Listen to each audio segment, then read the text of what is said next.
Captain Rachel Morrison had been flying for the Air National Guard for 12 years, but nothing had prepared her for the radio silence that greeted her emergency transmission. Her F-16 Fighting Falcon shuddered as she fought to maintain altitude, black smoke trailing from her starboard engine.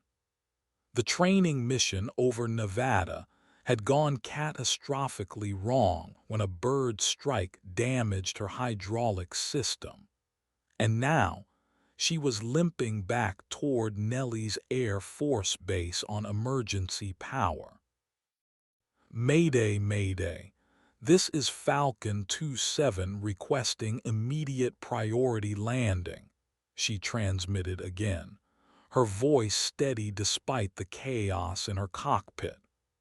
Warning lights flashed like a Christmas tree, and the acrid smell of burning electronics filled her oxygen mask. She had maybe 10 minutes of fuel left, and her backup systems were failing one by one. The response came not from the tower, but from an unfamiliar voice with a thick southern drawl. "Falcon 27, this is Colonel Bradley Hayes, Base Operations. You are not cleared for landing. Repeat, you are not cleared for landing." Rachel's blood ran cold. Hayes was the new base commander, a man who had made it clear from day one that he believed women had no place in combat aircraft. He had been systematically pushing female pilots out of the program through impossible standards and deliberate sabotage of their careers. Just last month, he had grounded Captain Lisa Chen for a minor paperwork error that would have earned a male pilot nothing more than a verbal warning. "Sir, I have a mechanical emergency and am declaring an emergency landing," Rachel responded, her training keeping her voice professional even as rage built in her chest. "I have less than 10 minutes of fuel remaining." "Negative, Falcon 27. You will divert to Creech Air Force Base. Nellie's is closed for your landing." Rachel checked her instruments frantically. Creech was 40 miles away, and she didn't have enough fuel to make it. Hayes was essentially signing her death warrant. She keyed her radio again, her voice now carrying an edge of desperation she couldn't suppress. "Sir, I cannot make Creech. I repeat, I cannot make Creech. I am declaring an emergency and invoking pilot emergency authority to land at Nellie's immediately." "Your emergency authority is not recognized, Captain. You will follow orders and divert to Creech or face court-martial proceedings." The words hung in the air like a death sentence. Rachel realized that Hayes was willing to let her die rather than admit a female pilot to his base during what he probably saw as a convenient accident. Her hands shook as she fought to keep the damaged aircraft level, her mind racing through her limited options. That's when she saw them approaching from the east. 4 F-18 Super Hornets in tight formation, their sleek forms cutting through the desert air like silver arrows. Her heart sank as she recognized the distinctive markings of the Navy's elite Top Gun squadron. They were closing fast, and she knew they had been scrambled to intercept her, to force her away from Nellie's toward certain death at Creech. The lead F-18 pulled alongside her damaged fighter, close enough that she could see the pilot's helmet through the canopy. His voice came over the radio, calm and professional. "Falcon 27, this is Commander Jake Williams, call sign Viper. We're here to escort you safely to Nellis Air Force Base." Rachel's heart jumped. These Navy pilots weren't here to force her away. They were here to help. But before she could respond, Hayes's voice crackled over the radio again, this time directed at the Navy fighters. "Navy flight, this is Colonel Hayes. You are ordered to escort that aircraft to Creech Air Force Base immediately. That is a direct order." Commander Williams's response was ice cold. "Colonel, with all due respect, we don't take orders from Air Force personnel. We're here under direct orders from Admiral Patricia Reynolds to ensure this pilot's safe landing at the nearest suitable facility, which is Nellis." Rachel's breath caught. Admiral Reynolds was the highest-ranking female officer in the Navy, a legend who had broken every glass ceiling in her path. Somehow, word of her situation had reached the very top of the military hierarchy. Hayes's voice returned, now tinged with barely controlled fury. "Commander, I am ordering you to stand down. This is my base, and I will not have some female pilot making a mockery of our operations by crash landing on my runway." The words were barely out of Hayes's mouth when another voice cut through the radio chatter, this one carrying an authority that made everyone listen. "Colonel Hayes, this is Admiral Reynolds. You are hereby relieved of command pending investigation. Commander Williams, you are cleared to escort Captain Morrison to Nellis for immediate emergency landing." Rachel felt tears streaming down her face inside her oxygen mask. The Admiral herself was on the radio, having somehow monitored the entire situation. As the F-18s formed a protective formation around her dying aircraft, she caught sight of something that made her heart swell with pride and determination. On the side of Commander Williams's fighter, just below the canopy, was painted a small emblem that she recognized immediately. It was the insignia of the Women Air Force Service pilots, the WASPs, the brave women who had ferried aircraft during World War II and paved the way for every female pilot who came after them. Below it, in small but clear lettering, was painted, "For Sarah Chen 1978-2023. Rachel's hands steadied on the controls as she realized the true scope of what was happening. This wasn't just about her emergency landing.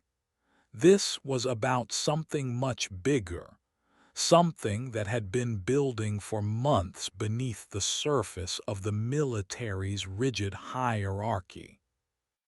Sarah Chen had been Commander Williams's sister, Rachel realized with a shock. Sarah had been the Navy pilot who had died in a training accident 6 months ago, an accident that many whispered had been caused by deliberate sabotage from male colleagues who resented her success. The official investigation had been quietly buried, but clearly, some people had not forgotten. As her F-16 lined up for its final approach to Nellis, guided by the 4 Navy fighters like guardian angels, Rachel understood that she was about to land not just her aircraft, but in the middle of a reckoning that had been years in the making. The radio crackled with urgent communications as emergency vehicles rushed to position themselves along the runway. But all Rachel could think about was the small tribute painted on Commander Williams's fighter, and the woman who had died fighting the same battles Rachel was fighting now. The wheels touched down with a screech of rubber and a shower of sparks as her damaged gear barely held. Fire trucks rushed alongside her as she rolled to a stop, but Rachel knew that the real fire was just beginning. Through her canopy, she could see Colonel Hayes standing near the tower, his face twisted with rage as military police approached him with handcuffs. The true story of what had happened today would soon come to light, and Rachel Morrison had a feeling that she had just become the catalyst for a change that would shake the entire military establishment to its core. As she popped her canopy and breathed the desert air, she whispered a quiet thank you to Sarah Chen, the fallen legend whose memory had just saved her life. Rachel Morrison climbed down from her aircraft on shaking legs, her flight suit soaked with sweat and her heart still pounding from the emergency landing. The fire crews were already spraying foam on her damaged F-16, but her attention was focused on the 4 Navy pilots who had just saved her life. Commander Williams was pulling off his helmet as he approached, his face grim but his eyes showing a warmth that surprised her. "Captain Morrison, Jake Williams," he said, extending his hand. "Hell of a landing. How are you feeling?" "Like I just won the lottery and got hit by a truck at the same time," Rachel replied, accepting his handshake. "Thank you, all of you. I don't know how you knew, but—" "We knew because Admiral Reynolds has been keeping a close eye on Colonel Hayes for months," Williams interrupted. "Your emergency call was automatically forwarded to her office as part of an ongoing investigation. When Hayes refused you landing clearance, she activated a contingency plan that's been in place since my sister died." Rachel's suspicions were confirmed. Sarah Chen had been his sister. "I'm sorry for your loss, Commander. I heard she was an incredible pilot." Williams's jaw tightened. "She was the best pilot I ever knew. Better than me, better than most of the men in our squadron, and they killed her for it." Before Rachel could respond, a black sedan pulled up to the aircraft, and Admiral Patricia Reynolds stepped out. At 55, she was still an imposing figure, her silver hair pulled back in a regulation bun, and her uniform bearing more ribbons than Rachel had ever seen on one person. Behind her came a woman in a civilian suit who looked like she meant business. "Captain Morrison," Admiral Reynolds said, her voice carrying the authority of someone who had commanded aircraft carriers. I'm Admiral Reynolds. This is JAG Attorney Lieutenant Colonel Maria Santos. We need to talk, and we need to talk now. Rachel looked around at the chaos surrounding her aircraft, the fire crews, the military police who were now leading a handcuffed Colonel Hayes away from the tower. "Ma'am, I'm not sure I understand what's happening." "What's happening, Captain, is that you just provided us with the evidence we needed to bring down a network of officers who have been systematically destroying the careers and lives of female military personnel," Admiral Reynolds replied. "Hayes's refusal to grant you emergency landing clearance was recorded by multiple agencies. Combined with what we already know about his actions, it's enough to ensure he never wears a uniform again." Lieutenant Colonel Santos stepped forward, opening a thick folder. "Captain Morrison, we've been investigating Colonel Hayes and several other officers for months. We have documented evidence of gender-based discrimination, sexual harassment, and in the case of Lieutenant Sarah Chen, criminal negligence leading to wrongful death." Rachel felt her knees go weak. Criminal negligence. I thought Sarah died in a training accident. Commander Williams's face was stone. Sarah died because her squadron commander, a protege of Hayes, ordered her to fly a mission in weather conditions that were completely unsafe.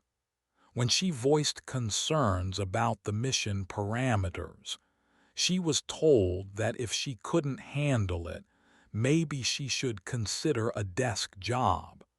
She flew the mission because she was afraid of being labeled a coward.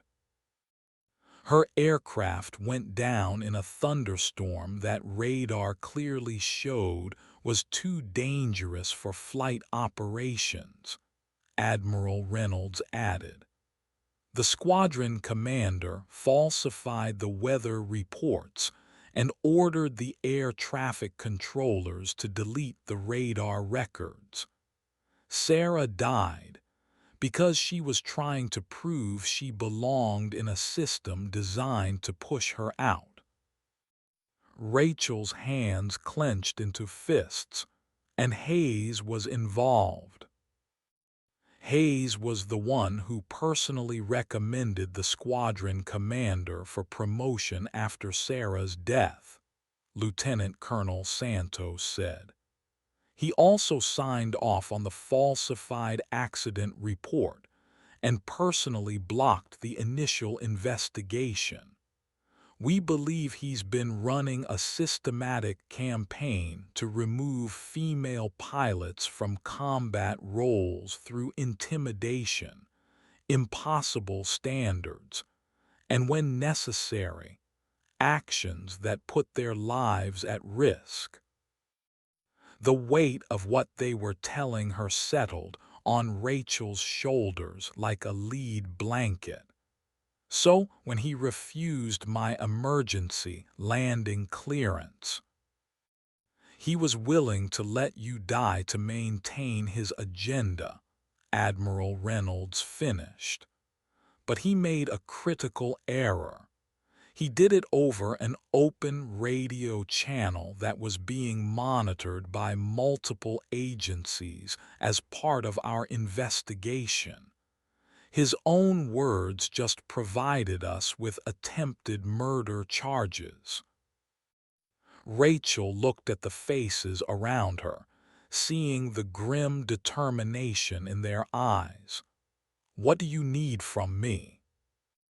"Your testimony," Lieutenant Colonel Santos said. "Not just about today, but about everything you've experienced under Hayes's command. We know he's been targeting you specifically since you arrived at Nellie's. The extra training requirements, the equipment failures during crucial evaluations, the negative fitness reports despite your exemplary performance record. Rachel's mind raced back over the past year. The constant scrutiny, the way her aircraft always seemed to develop mysterious problems before important flights, the way Hayes had personally overseen her evaluations and found fault with performances that her flight instructors had praised. It all made sense now. "He's been sabotaging me," she said quietly. "He's been sabotaging all of you," Commander Williams said. "Sarah wasn't the only one. We've identified at least 12 other female pilots whose careers were destroyed by Hayes and his network. 2 others died in accidents that we now believe were the result of deliberate sabotage." Admiral Reynolds stepped closer, her voice dropping to a more personal tone. "Captain Morrison, I want you to understand what's at stake here. This isn't just about Hayes or even about one base. This is about a systemic problem that goes to the very heart of military culture. What happened to you today? What happened to Sarah Chen? It's happening to women throughout the military. We have a chance to stop it, but only if brave women like you are willing to stand up and fight." Rachel looked at her damaged aircraft, thinking about how close she had come to dying not because of mechanical failure, but because of one man's hatred. "What do you need me to do?" "First, we need you to file a formal complaint with the Inspector General," Lieutenant Colonel Santos said. "Then we need you to testify before a military tribunal. It won't be easy. Hayes has powerful allies, and they're going to try to destroy your credibility and your career." "They already tried to destroy my career," Rachel said, her voice growing stronger. "And they almost succeeded in destroying my life. I'm in." Admiral Reynolds smiled for the first time since arriving. "I hoped you'd say that. Commander Williams, I want you to personally escort Captain Morrison to the debrief facility. Make sure she has everything she needs." As the group began to disperse, Rachel found herself walking beside Commander Williams toward a waiting vehicle. "Can I ask you something?" "Assured." "The emblem on your fighter, the wasp insignia with Sarah's name. How long have you been carrying that?" William stopped walking and turned to face her. "Since the day she died. Sarah always said she was carrying the torch for all the women who came before her, the ones who fought to open doors that we take for granted now. When she died, I decided I needed to carry that torch forward." "Is that why you're helping with this investigation?" "Sarah was my little sister, but she was also my best friend," Williams said, his voice thick with emotion. "She used to call me after particularly bad days, telling me about the harassment, the way they would sabotage her equipment, the impossible standards they held her to. I kept telling her to report it, to fight back, but she was afraid it would end her career." They reached the vehicle, but Williams made no move to get in. The night before she died, she called me. She was scared about the mission, said the weather looked terrible, but her commander had made it clear that refusing to fly would be the end of her career. I told her to trust her instincts, but she said she couldn't. She said she had to prove she belonged. Rachel felt tears burning her eyes. I'm so sorry. Don't be sorry. Be angry. Sarah died because she was trying to prove herself to men who would never accept her no matter what she did. I won't let that happen to another woman if I can help it. They climbed into the vehicle, and as it drove away from the flight line, Rachel watched her damaged F-16 disappearing in the distance. She thought about Sarah Chen, about the torch she had carried and the price she had paid. Now that torch was being passed to her, and Rachel Morrison was determined not to let it fall. The debriefing facility was a nondescript building on the other side of the base, but Rachel could see the unusual level of security around it. Military police were stationed at every entrance, and she noticed several officers in civilian clothes who had the unmistakable bearing of federal agents. JAG isn't handling this alone, Commander Williams explained as they walked toward the building. The FBI has been investigating Hayes's network for months. What happened today gave them the probable cause they needed to move forward with criminal charges. Inside, Rachel was led to a conference room where a dozen people were waiting.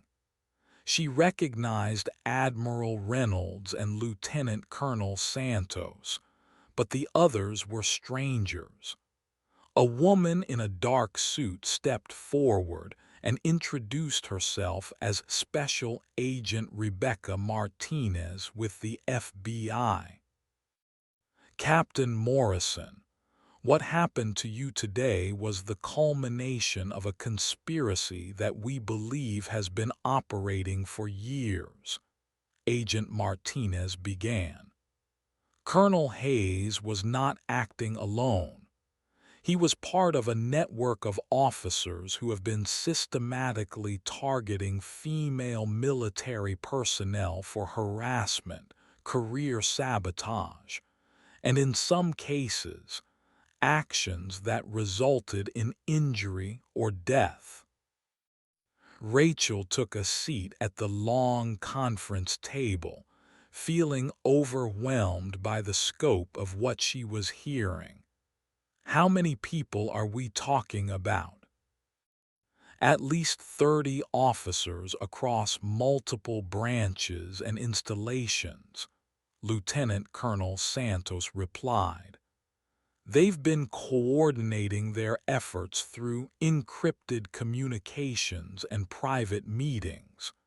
We have evidence of a structured campaign to drive women out of combat roles by any means necessary.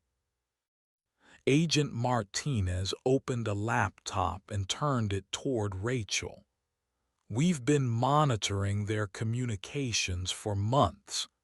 This is a message from Hayes to another officer at Randolph Air Force Base, sent 3 days ago.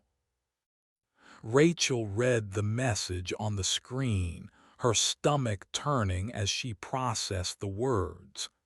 Hayes had written, "The Morrison problem needs to be resolved permanently. She's too good to wash out through normal channels. We need to consider more direct action." He was planning to kill me, Rachel said quietly. We believe so, Agent Martinez confirmed. When you declared your emergency today, it provided him with the perfect opportunity.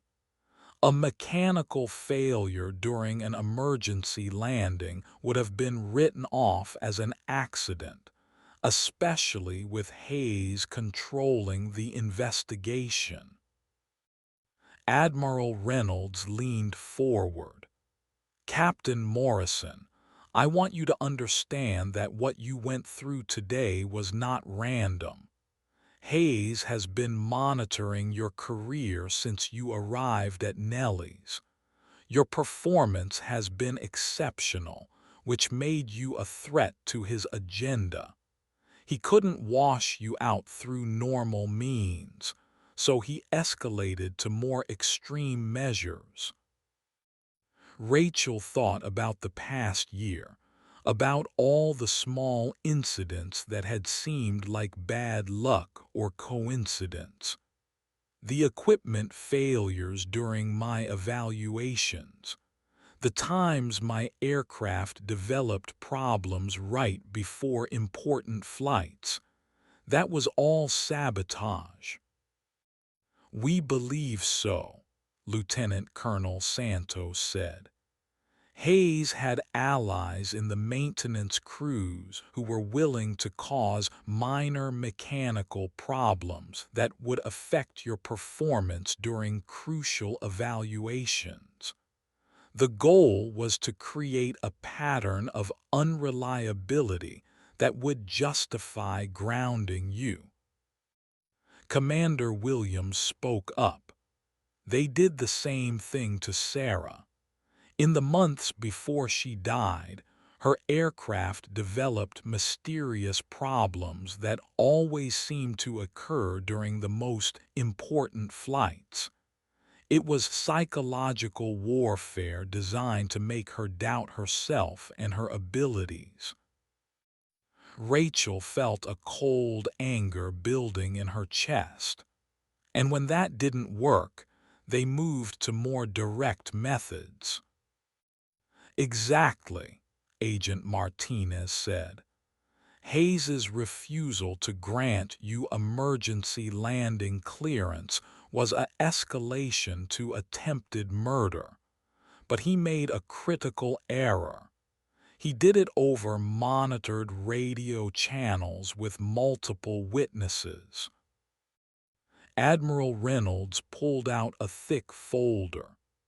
Captain Morrison, we have documented evidence of Hayes's actions going back 5 years.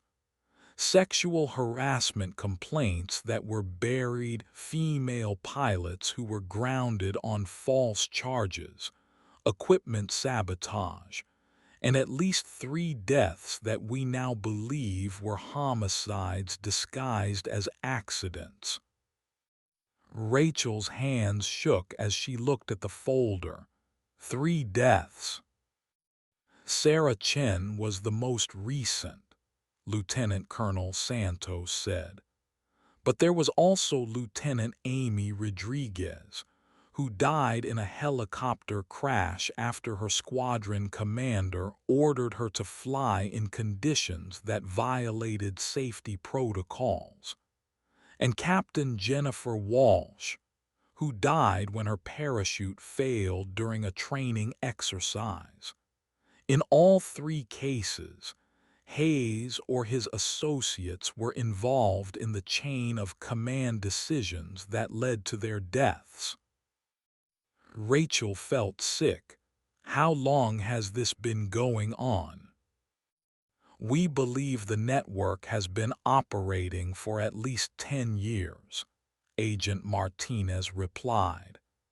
Hayes was recruited into it early in his career by senior officers who shared his beliefs about women in combat.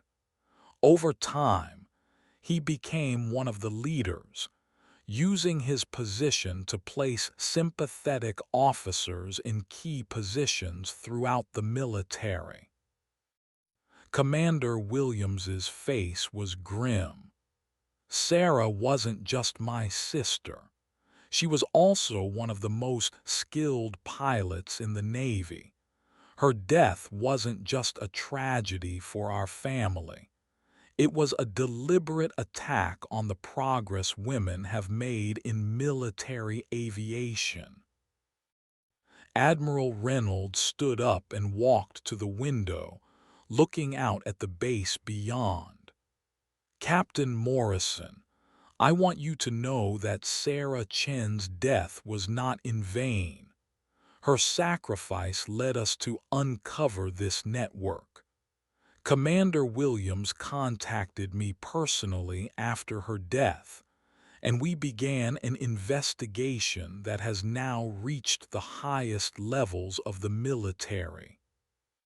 Rachel looked around the room at the faces of the people who had risked their careers to bring this conspiracy to light. What happens now?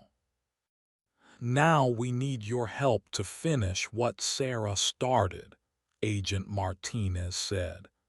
Hayes's arrest is just the beginning. We need to identify and prosecute every member of this network. Your testimony will be crucial in establishing the pattern of behavior that led to today's events. Lieutenant Colonel Santos placed a legal pad in front of Rachel. We need you to document everything you've experienced under Hayes's command. Every incident of harassment, every equipment failure, every time you felt like you were being treated differently because of your gender. No detail is too small. Rachel picked up the pen, her hand steady for the first time since landing. Where do I start? Start with the day you arrived at Nellie's, Admiral Reynolds said. Start with the moment you first encountered Hayes and his network. Tell us everything. As Rachel began to write, she thought about Sarah Chen and the other women who had died fighting for the right to serve their country. She thought about the torch that Commander Williams had spoken of, the one that had been passed from the WASPs of World War II to the women who came after them. Now that torch was in her hands, and Rachel Morrison was determined to carry it forward, no matter the cost. 3 hours later, Rachel had filled 20 pages with detailed accounts of her experiences under Hayes's command. The harassment, the sabotage, the impossible standards, the times she had felt like she was fighting not just to excel, but to survive. Lieutenant Colonel Santos and Agent Martinez had taken notes throughout, occasionally asking for clarification or additional details. This is incredibly thorough, Agent Martinez said as she reviewed Rachel's account. The level of detail you've provided will be crucial in establishing the systematic nature of Hayes's actions. Admiral Reynolds had been quiet for most of the session, but now she spoke up. Captain Morrison, I want you to understand what you've just done. This document is going to be the foundation of one of the largest military justice cases in recent history. Hayes and his network are going to fight back with everything they have. Let them, Rachel said, her voice firm. I'm not going to let them intimidate me the way they intimidated Sarah Chen and the others. Commander Williams smiled grimly. Sarah would have liked you. She always said that the only way to beat bullies was to stand up to them, no matter the consequences. Agent Martinez closed her laptop and stood up. Captain Morrison, you should know that Hayes's arrest is already causing ripples throughout the military. We've had 3 other female officers contact us in the past 2 hours with similar stories. Your courage in standing up to Hayes is giving other women the strength to come forward. Rachel felt a surge of pride mixed with sadness. I just wish we could have done this sooner. Maybe Sarah and the others would still be alive. You can't change the past, Admiral Reynolds said gently, but you can help ensure that no other woman dies the way Sarah Chen died. Your testimony is going to save lives. Lieutenant Colonel Santos gathered her papers. Captain Morrison, we're going to need you to remain available for the next several weeks. Hayes's arraignment is scheduled for next Monday, and we'll need you to testify before the grand jury. In the meantime, you'll be assigned to temporary duty with Admiral Reynolds's staff. Rachel looked surprised. Temporary duty. Admiral Reynolds smiled. Captain Morrison, you're far too valuable to leave in the hands of Hayes's remaining allies at Nellie's. You'll be working directly for me until this investigation is complete. Consider it a promotion. As the meeting broke up, Commander Williams approached Rachel. Captain Morrison, I have something for you. He handed her a small package wrapped in tissue paper. Rachel unwrapped it carefully, revealing a small pin identical to the one she had seen painted on his fighter. It was the WASP insignia, with Sarah Chen's name engraved below it. Sarah always wore this pin on her flight suit, Williams said. She said it reminded her that she was part of something bigger than herself, part of a tradition of women who refused to let anyone tell them they couldn't fly. I want you to have it. Rachel felt tears in her eyes as she pinned the insignia to her flight suit. I'll wear it with honor. I know you will, Williams said. And Captain, thank you. For the first time since Sarah died, I feel like justice might actually be possible. As Rachel left the debriefing facility, she felt the weight of the small pin on her chest.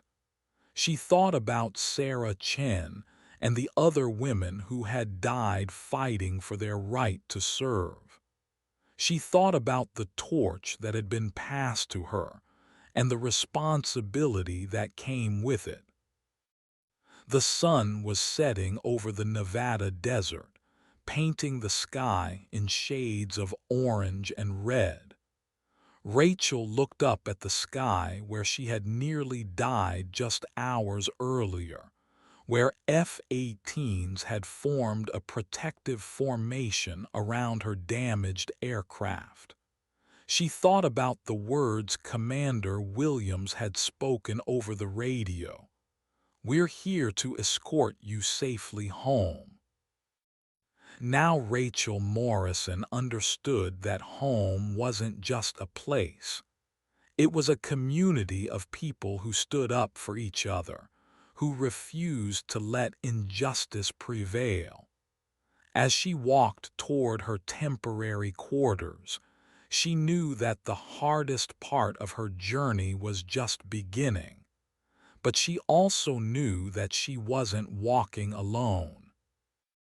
The torch had been passed, and Rachel Morrison was ready to carry it forward. The next morning, Rachel woke up in her new quarters at Peterson Air Force Base in Colorado, where Admiral Reynolds had relocated her for security reasons.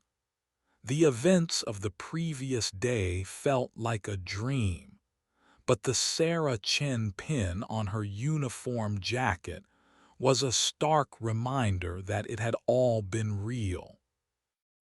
Admiral Reynolds had arranged for Rachel to meet with Dr. Jennifer Hayes, a military psychologist who specialized in helping service members cope with trauma.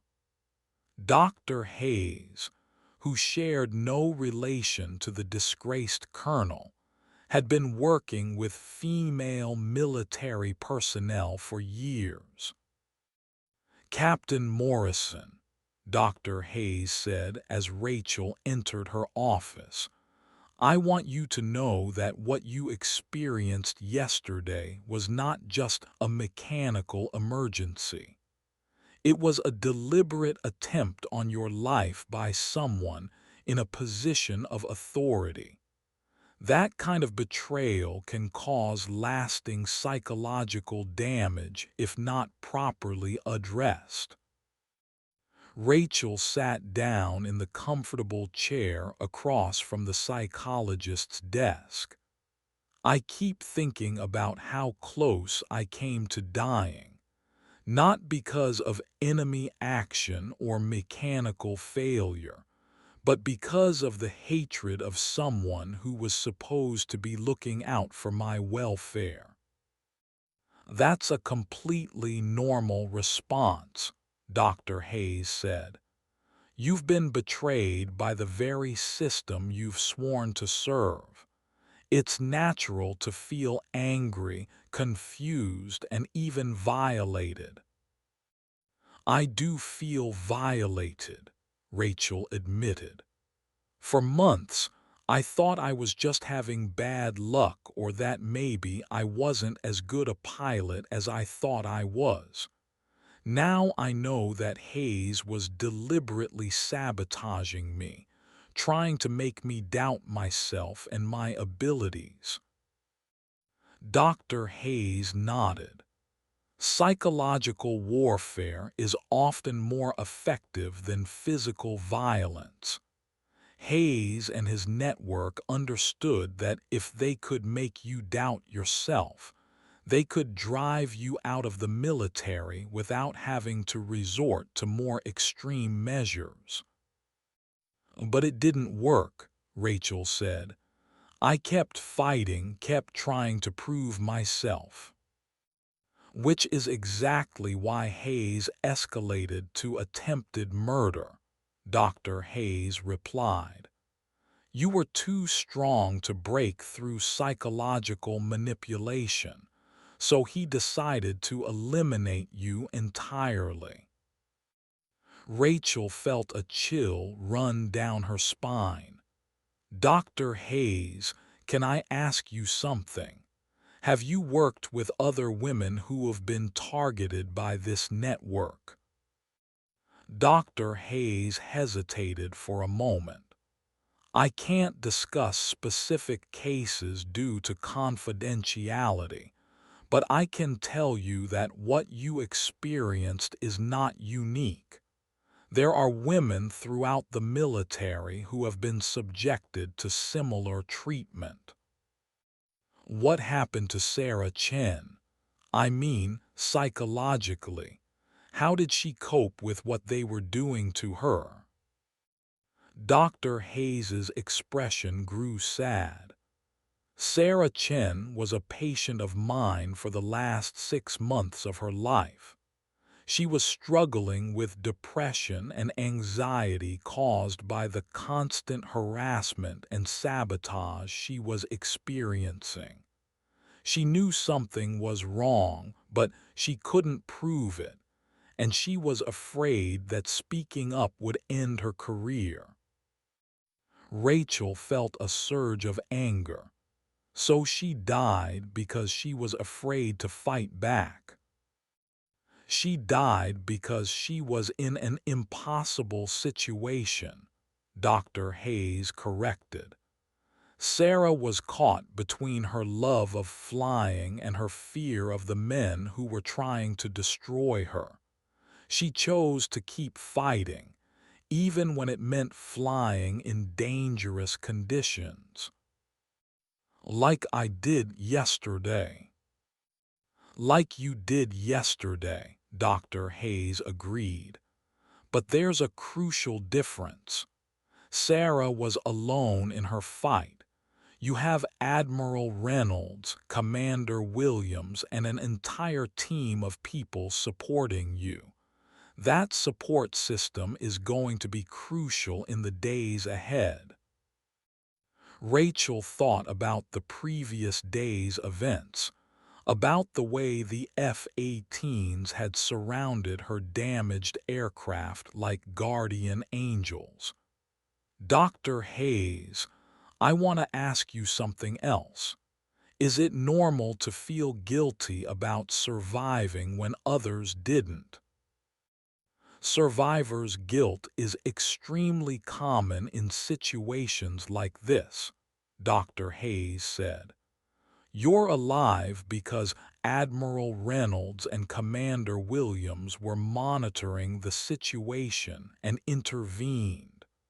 Sarah Chen died because she didn't have that support system. So what do I do with that guilt? You honor the memory of the women who died by making sure their sacrifice wasn't in vain, Dr. Hayes said. You continue to fight, not just for yourself, but for all the women who will come after you. Rachel spent the rest of the morning in therapy, working through the complex emotions surrounding her near-death experience. When she finally left Dr. Hayes's office, she felt clearer and more determined than ever. Admiral Reynolds was waiting for her in the hallway. "Captain Morrison, how are you feeling?" "Ready to fight, ma'am," Rachel replied. "Good, because we have work to do. The FBI has arrested 3 more officers in connection with the network. 2 of them are talking, and what they're saying is going to blow this case wide open." They walked to Admiral Reynolds's temporary office, where Agent Martinez was waiting with a thick folder of new evidence. "Captain Morrison, the 2 officers we arrested this morning have provided us with detailed information about the network's operations," Agent Martinez said. "They've confirmed that Hayes was not just targeting you. He was running a systematic campaign against female pilots at multiple installations." Rachel sat down at the conference table. "What kind of campaign?" "They called it Operation Washout," Agent Martinez said. "The goal was to drive female pilots out of combat roles through a combination of harassment, sabotage, and when necessary, more direct action." Admiral Reynolds opened the folder and showed Rachel a series of documents. "These are communications between Hayes and his associates. They tracked the progress of their campaign against specific female pilots, including detailed plans for sabotage and harassment." Rachel read through the documents, her anger growing with each page. "They were tracking me like a target.